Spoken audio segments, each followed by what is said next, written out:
Welcome. This is Solo P. Welcome to episode 13 of the debrief. This is the Dutch GP.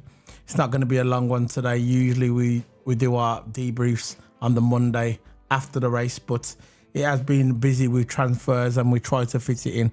And this is the only way it's going to fit in because the practice starts tomorrow of the Formula One and the last day of the transfer. So we're going to fit it in now. It is now very late where I am. I'm not going to say how late it is, but it is very late. So if you're watching it live, you'll probably work it out where we are. But we're going to get into it very quickly. But before I start getting into this, I'm going to bring my co-Q's, my partner in crime. This is Toto Hammer. It's Toto Hammer, bro. How's it going? And I'm good, man. I'm good. So I've told everybody it's going to be a very quick one. We need to get into it very quickly because it's late where I am. I need to get all this news up and running. So I'm just looking at the screen here. And today, basically, if anybody's just joined us for the first time or watching it on the replay, on debrief, basically all me and Toto do, we use our creative minds. Yeah, right. We use our creative minds and then we'll try and put in a good strategy or scenario. We usually pick one, maybe two at the max of a team. And it's like, if you see like Lewis, for instance, like we're going to talk about Mercedes today. We see Mercedes and we look at Lewis Hamilton, and when they pitted Lewis a lap too late after the first stint, I think it was after lap 1 or 2 when the rain started kicking in, and then they brought him in, and because they brought him in a lap late, it cost him. So he went from something like 7th to 14th, and we will talk briefly about that scenario, what happened with Lewis Hamilton on the Dutch GP race day. But what we're going to get into, before we start getting into it, we're going to talk about the tyres and what tyres do you think that Mercedes should have chose the wet tyres over the Inters.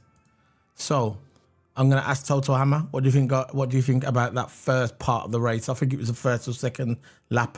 And everybody started coming into the Ferrari came in, and I think Perez came in as well. I think Max stayed out, but we're not talking about that cretin today. We're talking about Lewis Hamilton. So, what do you think if you was Bono? What would you have done? What would you have done? Yeah. Well, there was lots and lots of controversial points on that race. There was a couple laps in. There was wet lines, there was dry lines, there was some, I think also I think it was 4 or 5. I think one of the laps of Russell was moaning about that. Yeah. There was some wet lines, there was some dry lines, and some corners was good enough for slicks. It was still raining, and there was some parts of the track, there was no line at all, just pure wet, and it's easy to aquaplane. So, yeah, so if it was between tyre choice, Hamilton definitely should one of the ones that blink first. I think it was in I think it was lap 2. I think it was 13th place, near at the back anyway. And usually you near the back you got a better chance to choose your strategy. You basically got a free strategy when you're at the back.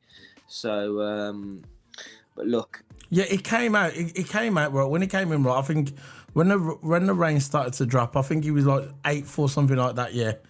Or 8th or 9th, but when he came into the pits, yeah, because he pitted the lap after when it started to rain, he came out in 14th, so he lost about 6 or 7 places just because they were slow to blink. Now I get where you're coming from, and I just don't understand. This is becoming a pattern for Mercedes, always blinking late. Like when it comes to Russell with his strategy, Russell is on it. He tells the team, "I'm coming in." It's like further on in the race as well with the tyres as well. When Russell came in and put the hard tyres on, why didn't they put the hard tyres on Lewis Hamilton? I just don't understand. That safety car at the end, that virtual safety car at the end, I think Russell could have probably beat Lewis in that, which is nothing wrong with it because it's Mercedes. But I'm just saying, I just don't understand why Mercedes keep messing up their strategy. It's like when you see Red Bull, hats off to Red Bull. Actually, I'm never going to be hats off to that team, cheating bees. But their pits are 2.5 seconds. Yeah, and every time when Mercedes comes in, they're always getting 3.1 or 3.5 seconds. I do not understand why they're so it's so idiot, so silly. Why are they not on the ball? Why are they not fast enough? Why do we have to be so slow? You would have thought after all this time that Mercedes would get their crap together. See, I'm trying not to swear. I'm trying to keep my words normal because I don't want to swear. I'm trying to keep it civilized. I'm not trying to swear. Yeah. What's that clicking sound? I'm trying to let that swear. Go on. What do you think of the what do you think of the nah, it's just me, sorry, it's my headset. What do you think of the strategy? Would you with the tires, regarding the tires, we know that when he came in a lap late, he put on the inter tires. For me, my opinion, if I was running that strategy, which it's never going to happen, never say never. If it was me, I would have put Lewis on the extreme wets because I think the only one, I think Albon was on the extreme wets, and I think Ocon was on the extreme wets. Yeah, Ocon. And they were both. It was brilliant. It was like driving on the dry. So I don't understand. What do you think? What do you think of that? Yeah, because I think Ocon, when he did go on the wets, he was on the radio saying, "Oh yeah, this is a bad decision." Yeah. And then I think at one point, some people are starting gabbling for full wet because the rain. Then the conditions were really, really treacherous. The conditions was. Yeah. And everyone was on inters because, of course, I'll explain this. Some corners was dry. I think most of the corners there was just pure wet. Some corners actually had a dry line where you can actually less chance of aquaplaning, and there's actually less chance of you going off the track, going off the circuit. And I think that's why some people went for inters.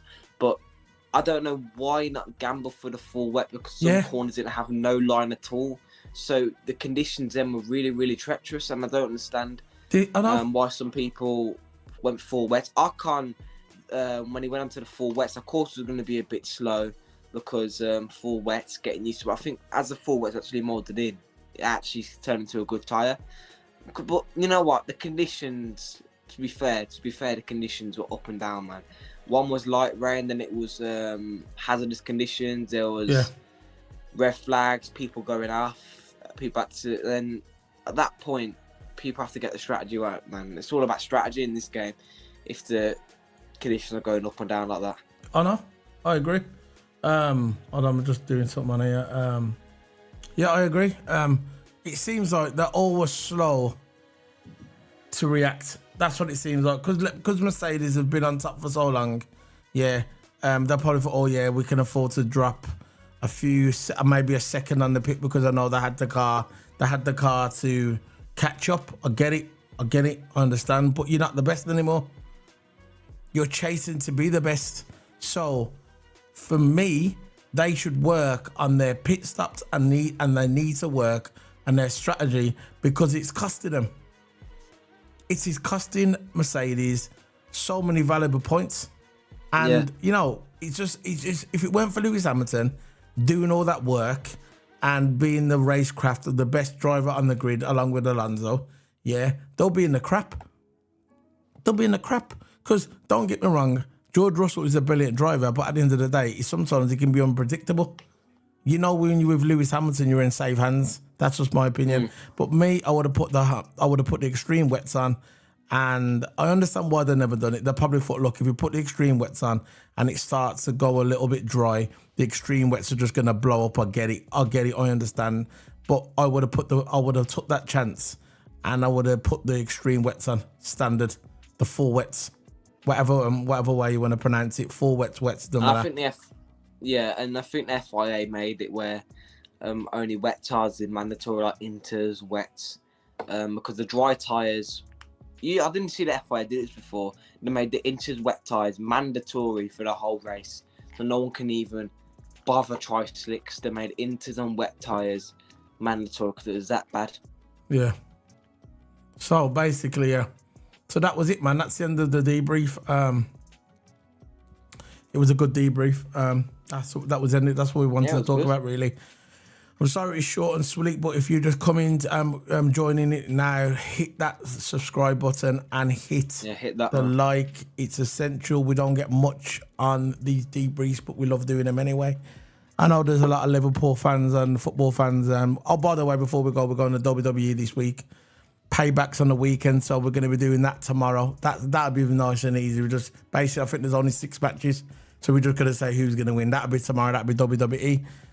Yeah, and that'll be tomorrow in the evening. But this is the end of the debrief. There's going to be no practice virtual watch along tomorrow. I'm sorry, guys. There'll be no practice virtual watch along. The reason why for that is because the transfer window ends tomorrow, and I'm going to be doing a transfer stuff all the way through, and hopefully something will work out. But anyway, big up to everybody who's watching the video. Please smash that like button. Please subscribe to the channel. I'll see you later, guys. And before we go anywhere, I'm just going to put something on the intro. See you later, guys. Bye.